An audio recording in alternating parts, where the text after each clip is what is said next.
መጽሐፍ ቅዱሳችንን ኢዮብ ምዕራፍ 1 ቁጥር 9 ላይ እናውጣና እሱን ሐሳብ አብረን እንካፈላለን። ሐሳቡ ግልጽ እንዲሆንላችሁ ከቁጥር 6 ጀምሮ ላንብብ። ከዕለታትም አንድ ቀን እንዲሆነ የአምላክ ልጆች በእግዚአብሔር ፊት ለመቆም መጡ። ሰይጣንም ደግሞ በመካከላቸው መጣ። እግዚአብሔርም ሰይጣንን ከወዴት መጣህ አለው። ሰይጣንም ምድርን ሁሉ ዞርኩ በእርሷም ተመላለስኩ ብሎ ለእግዚአብሔር መለሰ። እግዚአብሔርም ሰይጣንን በውኑ ባሪያዬን ኢዮብን ተመለከትከውን? በምድር ላይ እንደርሱ ፍጹም ቅን እግዚአብሔርን የሚፈራ ከክፋትም የራቀ ሰው የለም አለው። ሰይጣንም ለእግዚአብሔር እንዲህ ብሎ መለሰ፣ በውኑ እግዚአብሔር የሚፈራ በከንቱ ነውን? እርሱን ቤቱን በዙሪያ ያሉትን ሁሉ አላጠርክለትምን? የእጁን ሥራ ባርከህለታል፣ ከብቱም በምድር ላይ በስቷል። ከዛ በኋላ ታሪኩን እንደምታውቁት ነው።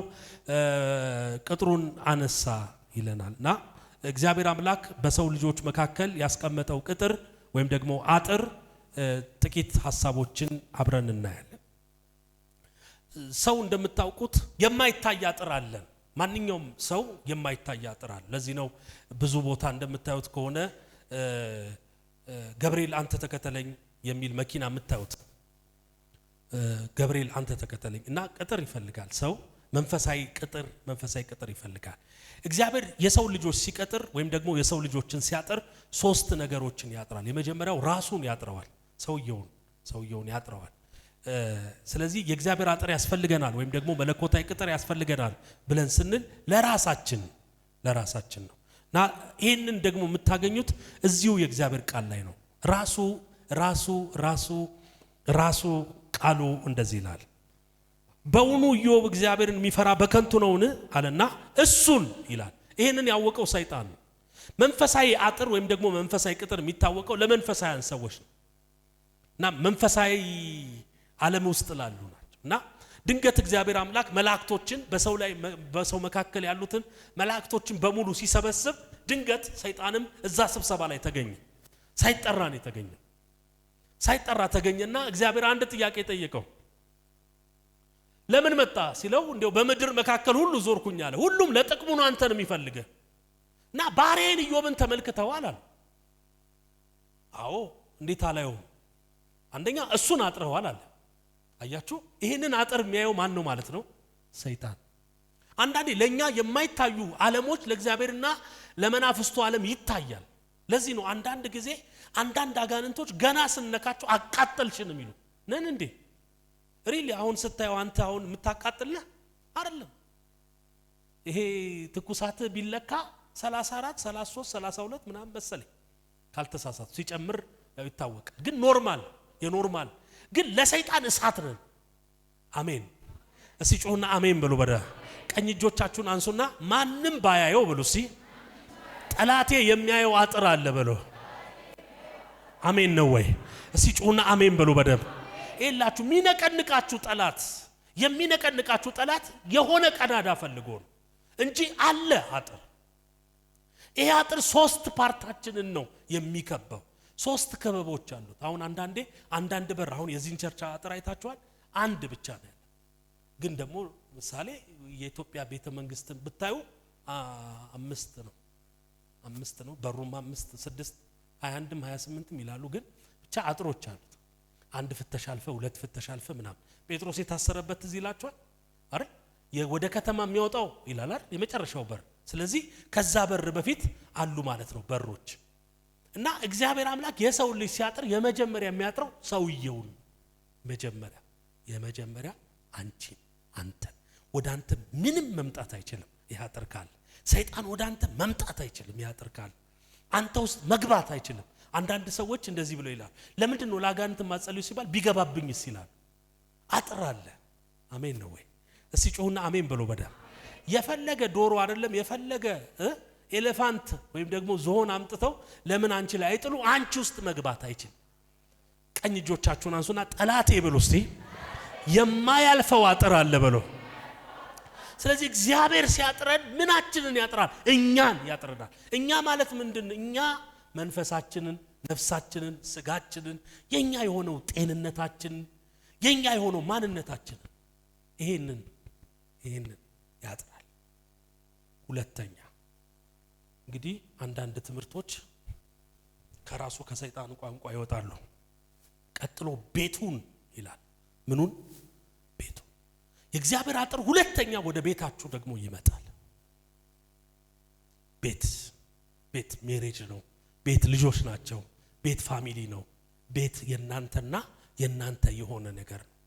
ዛሬ በእናንተ ምክንያት እግዚአብሔር ቤተሰባችሁን ያጥራል፣ ትዳራችሁን ያጥራል።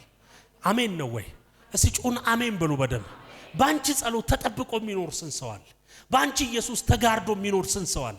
ለዚህ ነው ሰይጣን መጣና መጀመሪያ የሄድኩት ኢዮብ ጋር ነው አለ። ኢዮብ ጋር ሲሄድ አጥሯል አለ። ቀጥሎስ ወደ ቤቱ ደግሞ ሲሄድ ቤቱም ታጥሯል አለ። ሃሌሉያ! ልጆቹም ታጥረዋል አለ። ዛሬ የላችሁ የልጆቻችን ማስተዋል አይደለም ልጆቻችን የሚጠብቀው። እኛ እኮ የምናመልከው አምላክ አለ። እኛና የኛ የሆነው ነገር ወደ የሆስፒታሉ እንዳንንከራተት እንዳንመላለስ አጥር ስላለ እኮ ነው፣ ቅጥር ስላለ። ስለዚህ ሁለተኛው ከበብ ምንድነው? የቤት ከበብ ነው።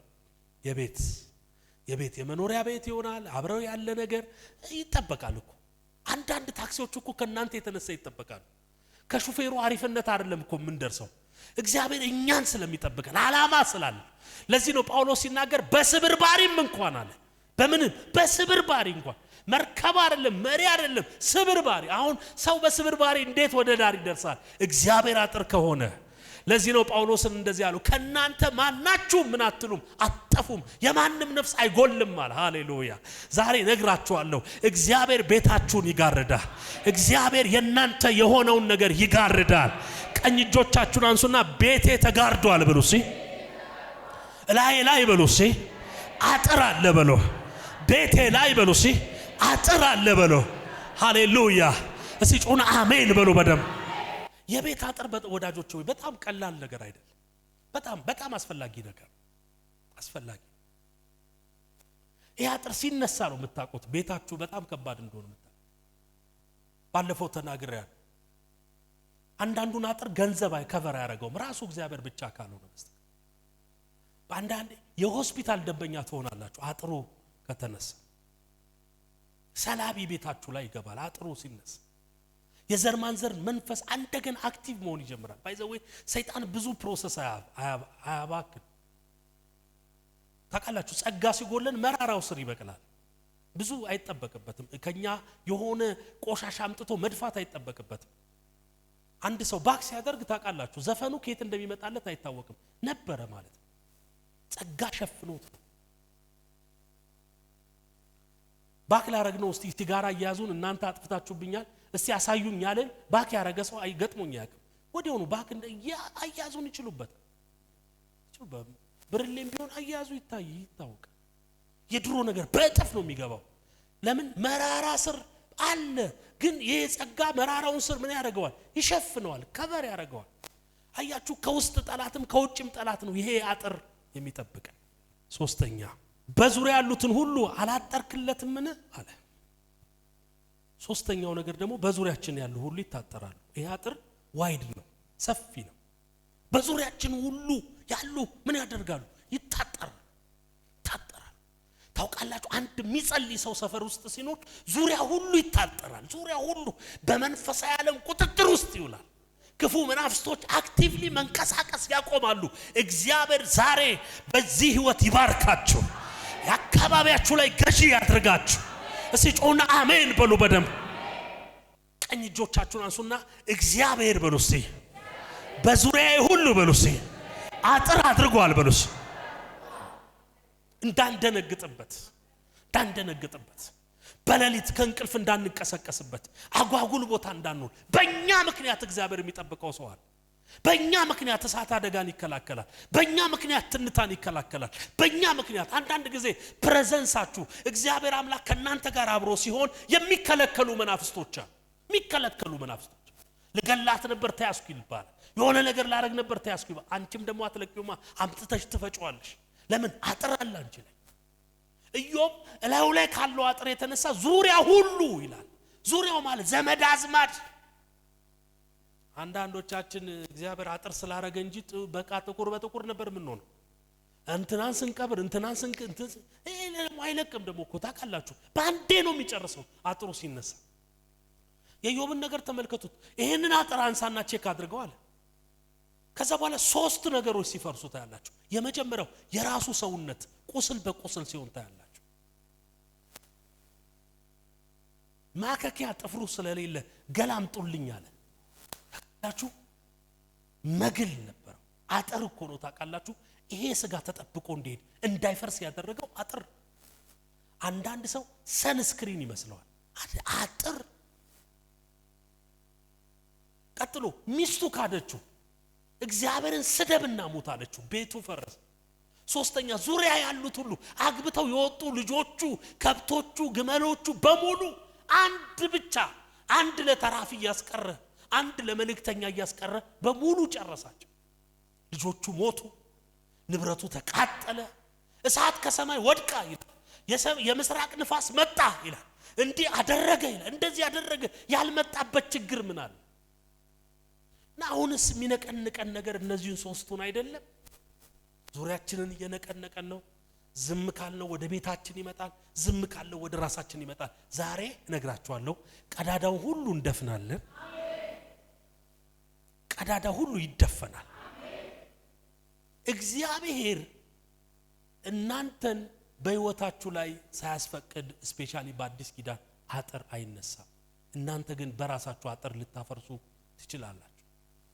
ለዚህ ነው መጽሐፍ ቅዱስ ምሳሌ ላይ ሲናገር አጥርን የሚያፈርስ እባብ ትነድፈዋለች አለ።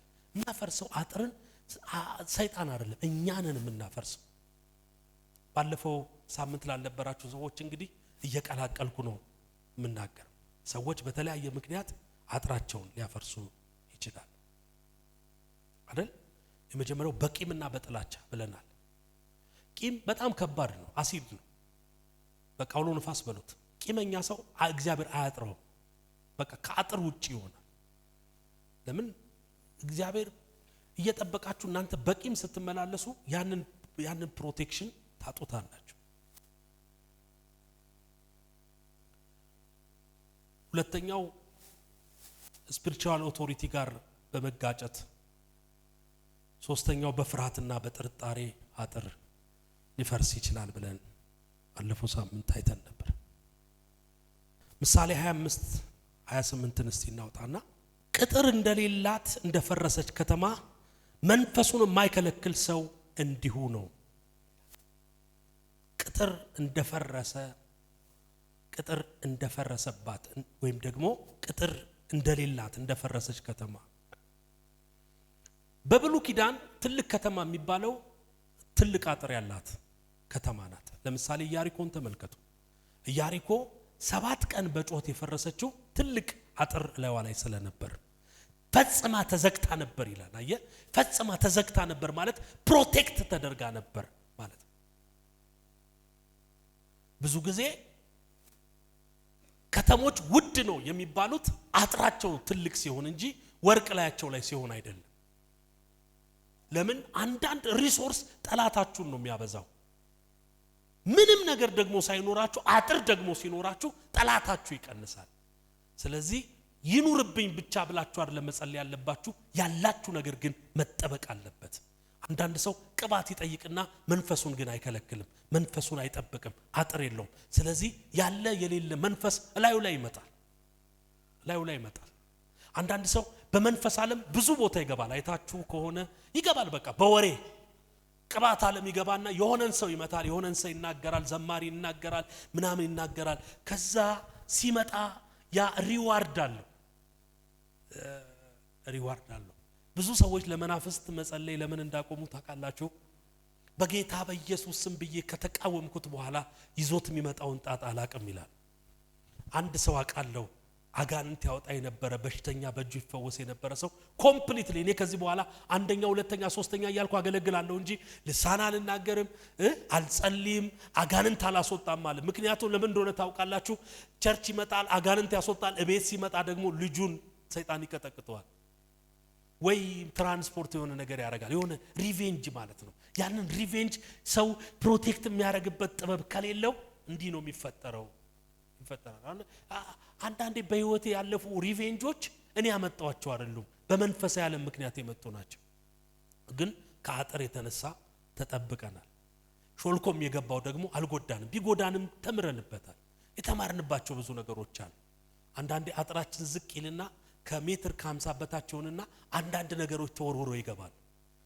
በቃ የሆነ ነገር ላይ ትዳር ላይ ሰላም ላይ ጤንነት ላይ ይመጣና ጫ ብሎ ይገባል። ከዛ ጌታን ያመጣው ትላለ ለካ አጥርን ከፍ ስላላደረክ ፕሮቴክሽንን ከፍ ስላላ ይሄ ደግሞ ከምን ይመጣል? መንፈስን የመከልከል አቅም፣ መንፈስን የመግዛት አቅም። መናፍስቶች ሪቬንጅ ከሚያደርጉት ነገር አንዱ ምንድነው? መንፈሳችንን ነው አታክ የሚያደርጉት። ይመጣሉ፣ ነዋይ ይገባል፣ ዓለማዊነት ይገባል፣ የሆነ ነገር ይገባል። ከተከለከለ ግን የሚገባ የለም። አሜን። ሲጮሁና አሜን ብሉ። በደም ቀኝ እጆቻችሁን አንሱና አጥሬ ተንካራ ነው ብሉ። እግዚአብሔር ብሉ።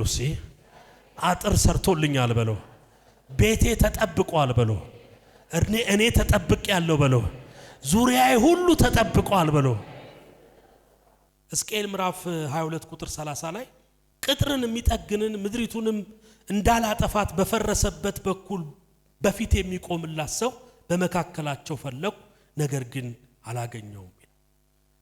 አያችሁ፣ አንዳንድ ጊዜ በፈረሰ አጥር በኩል የሚቆምልን ሰው ያስፈልጋል።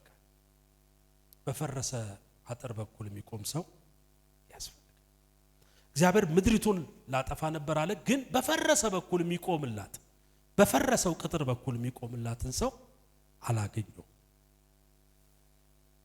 እና ብዙ ጓደኞች አሉን፣ በፈረሰው አጥር ግን የሚቆምልን ሰው ያስፈልጋል። ብዙ ወዳጆች ቢኖሩም ይሄን ቀዳዳ የሚደፍኑልን ሰዎች ያስፈልጋል። አንዳንዴ ፕሮሞት የሚያደርጉን ሰዎች አሪፍ ናቸው፣ ከሰው የሚያስተዋውቁን ሰዎች አሪፍ ናቸው። ግን የፈረሰውን የሚያዩና በዛ በፈረሰው በኩል የሚቆሙ ሰዎች ግን በጣም አስፈላጊ ናቸው። አንዳንድ ሰው ግን አያቅምም፣ ቀጥሎስ ካወቀ በኋላ ራሱ ደግሞ አይቆምላችሁ። እቺ ናት ይሄ ነው ምክንያቱ አይልም። ስትከተከት ዝም ብሎ ያል እንዴት ያረጋሃል ይላል። መታኛ አይዞ አሁንስ እንዴት ነው ጓረገኛ አሁንስ እንዴት እንዲያርጉ። ይሄ ሳይሆን ፕሮቴክት የሚያደርግ ይሄ ጉዳይ ጾም ጸሎት ያስፈልገዋል። ይሄ ጉዳይ የተላለፍከው ቅባት አለ፣ ይሄ ጉዳይ ከአንደበት ጋር የተያዘ ጉዳይ አለ ብሎ በፈረሰው ጉዳይ የሚቆም ሰው ያስፈልጋል። ነህምያ ትዝ ካላችሁ የእግዚአብሔር ቤት ቅጥር እንደፈረሰ በሰማ ጊዜ አዘንኩኝ አይደል የሚለው፣ አለቀስኩኝ። የነህምያ መጽሐፍ እኮ የአጥር ጉዳይ እኮ ነው፣ የቅጥሩ ጉዳይ እኮ ነው፣ የቤቱ ጉዳይ እኮ ነው። እንደ ነህምያ የሚጮህላችሁ ወዳጅ፣ ቅጥራችሁ ላይ የሚቆም ሰው፣ ቤታችሁ ላይ የሚቆም ሰው፣ ልጆቻችሁ ላይ የሚቆም ሰው ያስፈልጋል። የሚያደንቀን ሰው አናጣም፣ የሚቆምልን ሰው ግን እናጣለን። ሐሳብ የሚሰጠን ሰው ሞልቷል፣ ግን አጥራችን ላይ የሚቆም ሰው ግን የለም። ስለዚህ አጥራችሁ ላይ የሚቆም ሰው ሲኖር ሰሞኑን ቸግሮሃል፣ ትንሽ ብር ልስጥ ብቻ አይደለም የሚለው። ከዚህ በኋላ እዚህ ሰው ቤት ችግር አይግባ፣ በምን ምክንያት እንደገባ ባላቅም አሁን ዙሪያውን ክበብ ብሎ መጸለይ ይጀምራል ማለት ነው። ነገር ይቀየራል ማለት፣ ነገሮች ከሐሜትና ከኮሜንት ወደ መሰራት ይመጣሉ ማለት ነው። ዛሬም ቀዳዳ ገብቶ እያመሰን ያለ ነገር ከቤታችን፣ ከትዳራችን፣ ከምድራችን ላይ በጌታ በኢየሱስ ስም የተመታ ይሆን። ቀኝ እጃችሁን አንሱና በፈረሰው በኩል በሉ እስቲ እቆማለሁ በሉ እስቲ። ብዙ ሰው በብርቱ በኩል ነው የሚቆምልህ። በብርቱ በኩል ገንዘብ ሲኖር በቃ፣ ነገር ሲኖር በቃ፣ የሆነ ነገር ሲኖር በቃ። ግን የፈረሰ ጉዳይ ሲኖር በፈረሰ ጉዳይ አይቆምም። ጣል የሆነ ነገር ነው የሚያደርገውና ለዚህ ነው በፈረሰው በኩል መቆም ያለበት። የአጥርን ጥቅም ትንሽ ከኢዮብ ሕይወት አንፃር እኔ አጥር ምንድነው ጥቅሙ? አሁን ደንብ የማያውቀው ግንባታ ፈቃድ የማያውቀው መንፈሳዊ ዓለም ግን የሚታወቅ አጥር እግዚአብሔር በቤታችን ላይ ከዚህ በኋላ ያደርጋል። እናቀዋለን፣ እንጠብቀዋለን፣ እንዳይፈርስ እንከላከላለን። ባሪያዬን ኢዮብን ተመለከትከው፣ በምድር ላይ እንደርሱ ፍጹም ይላል። አጥር የመጀመሪያው የሚያደርጋችሁ ነገር ፍጹም ያደርጋችኋል። ፍጹም ፐርፌክት ማለት ነው።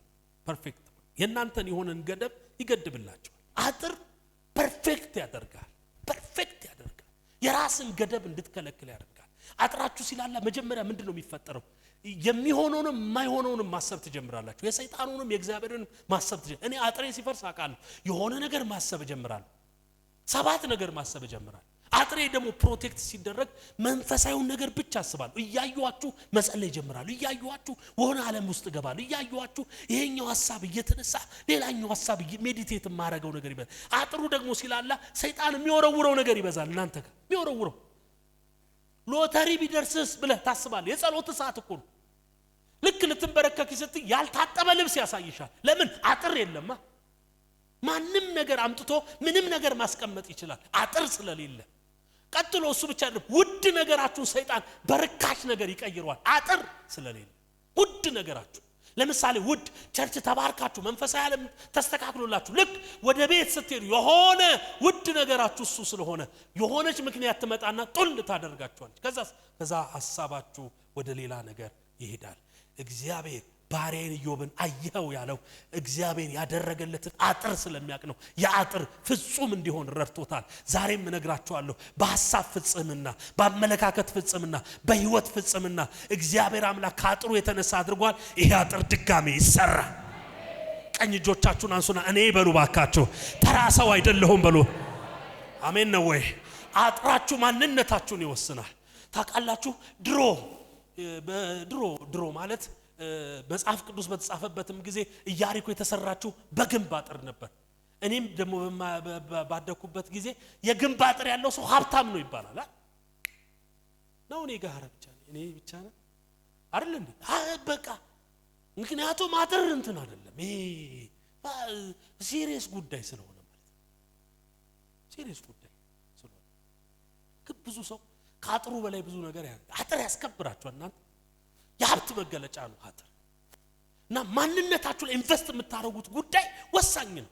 ራሳችሁን ፕሮቴክት የምታረጉት ነገር ወሳኝ ነው። አንዳንድ ሐሳቦች ሰይጣን ወደ እናንተ የሚያስገባው ከሐሳቡ በኋላ ራሱ ስለሚገባ ነው። እንገራችሁ መጀመሪያ የቂም ሐሳብ እናንተ ጋር ያስገባባችሁ ቂም፣ ጥላቻ፣ እሱን እያሰባችሁ ሜዲቴት ታረጋላችሁ። ምን ይመስላል ይሄ ማለት ጀምራለሁ። በጣም ያስጠላ ምን አይነቱ ምን አስቦ ነው ያላችሁ። ከዛ በኋላ ኦሬዲ አማካሪክ ማን ይሆናል ማለት ሰይጣን ሐሳቡን ከፈት አድርጎ ይገባል ማለት ነው። ሁለተኛው የአጥር ጥቅም ምንድነው? ቅንነት አጥራችሁ ሲስተካከል የሚደረግ ነገር ነው። ቀና መሆን ነው ቅንነት።